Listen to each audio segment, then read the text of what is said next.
아, 예. 아, 예.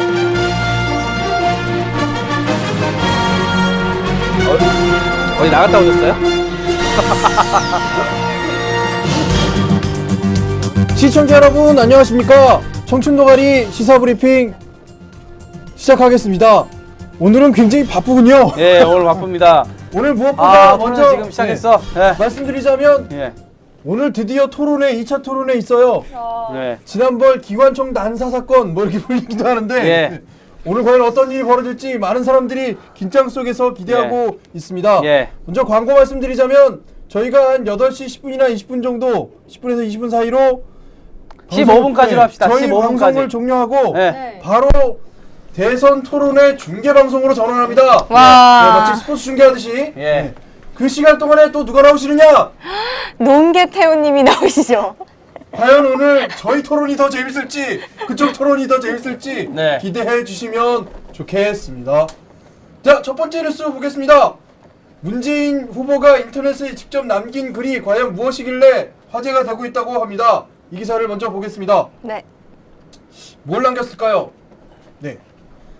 문 후보는 어제죠. 어제 6시 35분에 야구 커뮤니티 MLB 파크에 동네 야구 4번 타자 문재인 인사드립니다라는 제목의 글을 올렸다고 합니다. 실제로 컴퓨터를 잘 댓글을 안 달아보셔서 이 컴퓨터 이게 지금 올리는 사진이에요. 그걸 직접 올렸다고 합니다. 그래서 야구를 굉장히 좋아하나 봐요. 동네 야구 4번 타자 경험을 털어놓았고 아, 동네 야구 4번 타자셨어요? 경희대학교 재학 중에 교내 학령대항 야구대회에서 주장을 맡아서 팀을 우승으로 이끌었다. 깔때기 한번 드셨습니다. 전설의 투수 최동원과의 인연도 소개했는데 최동원 선수 아시죠? 네. 선수의 권리를 위해 선수협의회 구성을 외치다가 구단의 눈밖에 나서 힘겨운 시간을 보낼 때 미력하게나마 법률적인 도움을 줬다. 2차 깔때기 드셨고요. 네. 이 정도면 MLB 파크 회원 자격이 있느냐? 이렇게 물었다고 합니다. 그리고 나서 9시쯤에 9회 말 역전 말로 홈런을 기대하라. 이번 대선에서도 시원한 안타, 아니 네. 홈런을 꼭 만들겠다라고 네. 다짐하셨다고 하는데요. 네. 이 글은 오늘 오전 11시 45분에 72,156건의 조회수, 댓글은 1,843개가 달렸다고 합니다. 야, 많네요. 저는 조금 걱정되는 게 오늘이 토론회인데 공부 안 하시고 네. 야구를 댓글 다시고요. 네. 물론 변호사 되실 만큼 아주 공부 잘하셨으니까 걱정은 안 됩니다만 그랬다는 얘기입니다. 다음 오늘 밤 대선 후보 2차 TV 토론회 경제 복지를 주제로 하고 하겠습니다.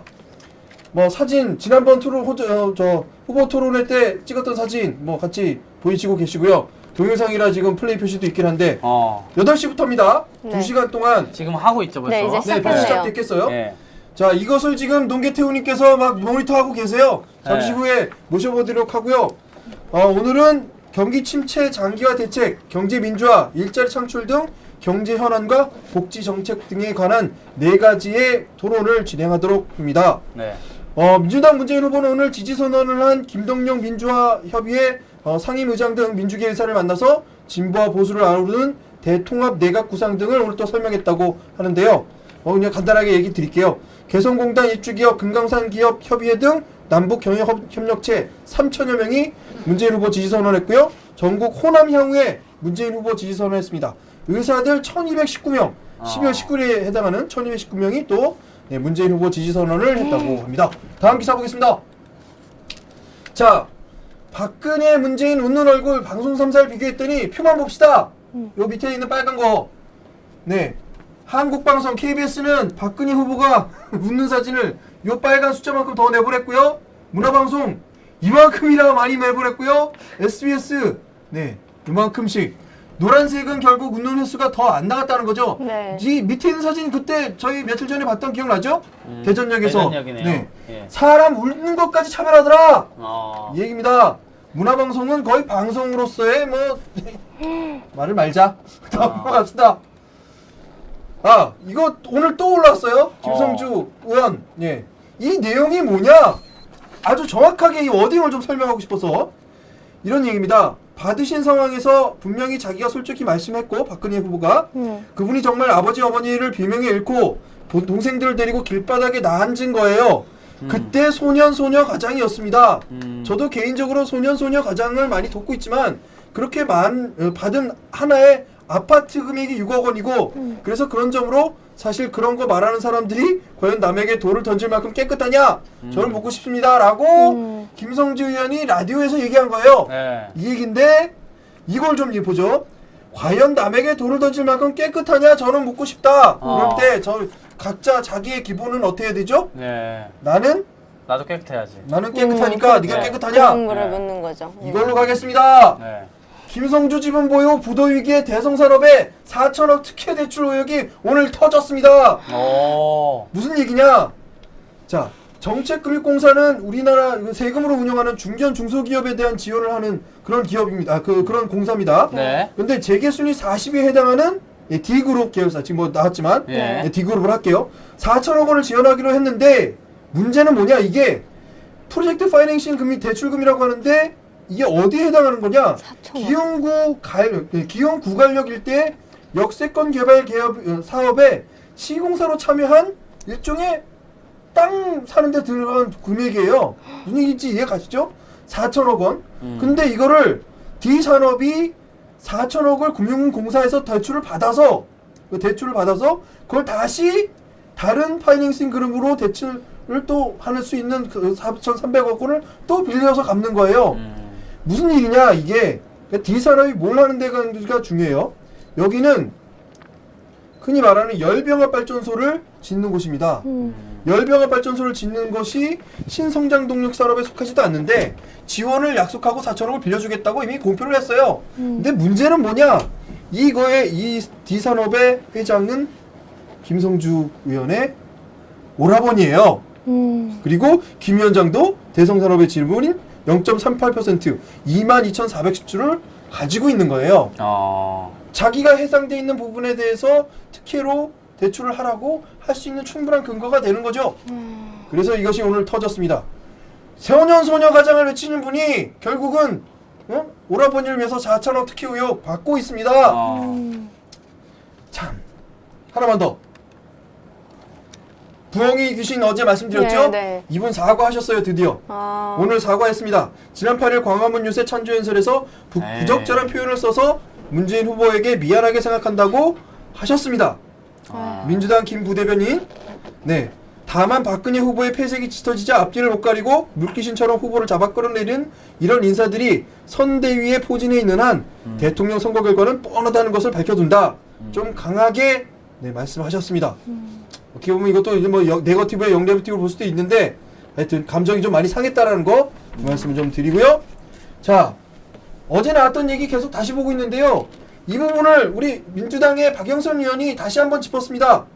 네, 최시중 전 방송통신위원장, 천신일 세종나무 여행회장, 김용 여사의 사촌 오빠, 김재용 전 KTNG 복지재단 사장, 이 사람들이 다 상고를 다 포기했어요.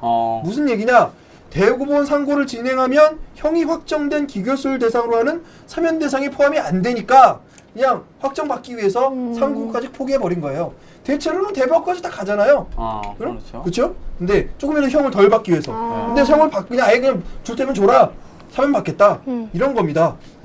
그래서 권재진 법무부 장관은 올해 성탄절 특사가 있는지 없는지를 확실하게 밝혀라. 말씀하고 계시는 겁니다. 그리고 그 기준이 무엇인지 분명히 밝혀라. 그거고요. 박근혜 새누리당 후보도 특사와 관련된 입장을 분명히 표현해라. 라는 거고요. 진정으로 자신의 공약을 지킬 생각이 있다면 민주당이 제안한 검찰개혁과 중수부 폐지부터 즉각 실현해라. 이 얘기를 오늘 하셨습니다. 마음이 급해요. 지금 토론을 지금 막 시작해서 소리가 들으면서 지금 내 귀에 막 들려. 이명박이 예뻐해서 빚지고도 안 망하는 기업 어딘가요? 간단하게 말씀드릴게요. 수자원공사입니다. 수자원공사 4대강 사업에 8조 원 투자하고 2조 4천억 규모의 경인운하 추진 사업을 다 진행했습니다. 그게 그대로 빚으로 남았습니다. 다 네. 빚이 돼버렸죠. 총 12조 5,809억 원까지 빚이 치솟았어요. 저거 다 국민들이 네. 메꿔야 되는 건데. 이게 수자원공사예요. 보통 그냥 기업이라면 망해도 한참 전에 망했어야 돼요. 부도가 났어야 돼요. 그걸 떠받쳐주고 있는 겁니다. 자, 하나만 더 보죠. 왜 저렇게까지 네. 했을까? 철도 민영화의 재앙이 출발역은 이명박근혜다. 무슨 얘기냐? 철도 민영화 안 한 것처럼 지금 계속 얘기되는데 특히 KTX 민영화 얘기 예. 나오다 좀 들어갔죠? 예. 문제는 뭐냐면 철도 민영화에 대한 부분으로 국토해양부가 철도공사가 맡고 있는 철도 관제권, 흔히 보면 관제실에 보면 기차가 일로 가고 절로 가고 이렇게 표시해놓은 판 있잖아요. 그거 관제권까지 회수해서 철도시설공단에 넘기고 하려고 한다는 겁니다. 이게 뭐냐면 쪼개가지고 일을 쪼개서 빨리 민영화하겠다 이런 방향으로 계속 진행되고 있어요. 뭔가가 꼼지락꼼지락 움직이고 있어요. 그죠?